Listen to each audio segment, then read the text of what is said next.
नमस्कार मित्रांनो, आज आपण बनवणार आहोत पानकोबीची साधी आणि सोप्या पद्धतीने भाजी।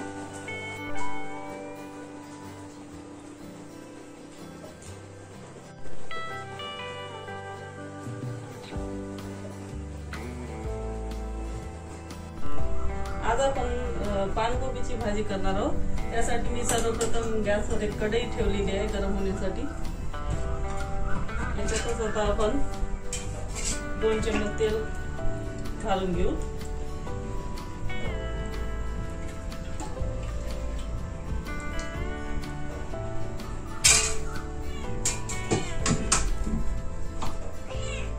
आता तेल गरम झाल्यावर आपण याचे थोडस मोहरी, साधारणतः अर्धा चमच मोहरी तडतडल्यावर लगेच याच्यात आपण थोडेसे जिरे घालणार आहोत। जिरे सुद्धा अर्धा चमच। जिरे थोडेसे लालसर झाल्यावर याच्यात आपण थोडेसे चिमूटभर हिंग आणि गॅसची फ्लेम लो करून याच्यातच आता आपण थोडासा कढीपत्ता आणि हिरव्या मिरच्याचा ठेचा। तुम्ही लसूण खात असाल तर तुम्ही लसूण घातला तरी चालेल। मी फक्त हिरव्या मिरच्या थोड्याशा ठेचून घेतलेल्या आहेत 5-6।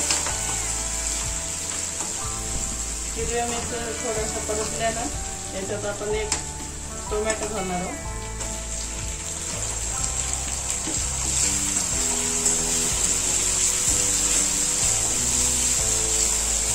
टोमॅटो थोडंसं 1-2 सेकंद परतल्यावर लगेच त्याच्यात आपण थोडंसं मीठ घालणार आहोत। थोडं मीठ घातल्यामुळे टोमॅटो लवकर सॉफ्ट होतात आणि याच्यावर एक झाकण ठेवून टोमॅटो शिजण्यासाठी आणि 2 ते 3 मिनिट झाकून घेणार आहोत। आता आपले 2 ते 3 मिनिट झालेले आहेत। बघूया आपले टोमॅटो शिजले की नाही ते।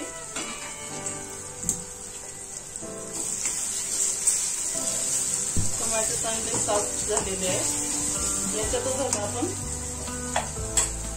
थोडीशी कोथिंबीर चिरलेली, 1 चमच कराळ्याचा कूट आहे भाजून थोडंसं मिक्सर मध्ये फिरून केलेलं, थोडंसं 1/2 चमच हळद। हे आता मिक्स करून घेऊया आणि करायला थोडंसं परतून घेऊया 1-2 सेकंदासाठी। छान आता मसाल्याला तेल सुटलेले आहे, चांगले टोमॅटो वगैरे सगळे पदार्थ चांगले शिजलेले आहेत, बघू शकता। याच्यात आता आपण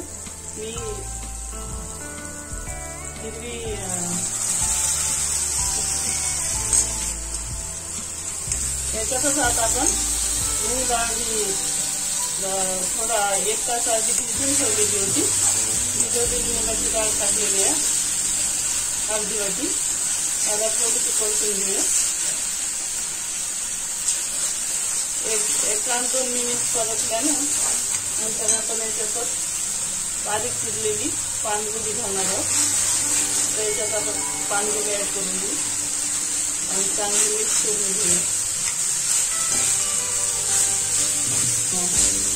पानकोबी थोडं आपण आधी मीठ टाकलेलं होतं, त्यानंतर याच्यात थोडंसं आधी मीठ ऍड करणार आहोत चवीनुसार आणि सगळे आता एक मिक्स करून परतून घेणार आहोत। तुम्हाला माझे व्हिडिओ आवडत असेल तर लाईक आणि सबस्क्राईब करायला विसरू नका फ्रेंड्स। आणि तुम्हाला काही रेसिपी बनवताना अडचण आली तर प्रॉब्लेम येत असेल तर मला कमेंट करून नक्की सांगा। बघू शकता आपल्या सगळे मिक्स झालेले आहेत चांगल्या प्रकारे। याच्यात आता आपण थोडंसं 2 चमच कांदे ऍड केलेले आहे, जेणेकरून आपली भाजी खाली चिकटणार नाही। आणि गॅसची फ्लेम लो करून मी याला 5 ते 6 मिनिटं कव्हर करून ठेवणार आहे. आपण थोडस ताटात थोडस पाणी घालणार आहोत. मी एक ग्लास पाणी घातलेलं आहे ताटावर. या वाफेमुळे ती आपली भाजी खाली चिटकणार नाही आणि गॅसची फ्लेम लो करून आपल्याला साधारण 5 ते 6 मिनिट ही भाजी शिजू द्यायची आहे चांगली. आपल्या आता 3 मिनिटं झालेले आहेत. बघूया आपली भाजी कितपत शिजलेली आहे ते. बघू शकता तुम्ही. अजून थोडीशी भाजी गोबी शिजलेली नाही, त्यासाठी आपल्याला परत थोडं शिजून घ्यावं लागेल. तर आपल्या ताटातलं पाणी फेकून याला आपण अजून लो फ्लेमवर साधारणतः 2 मिनिटं शिजून घेणार आहोत.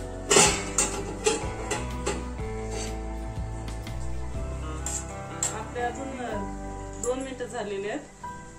बघूया आपली भाजी शिजलेली आहे.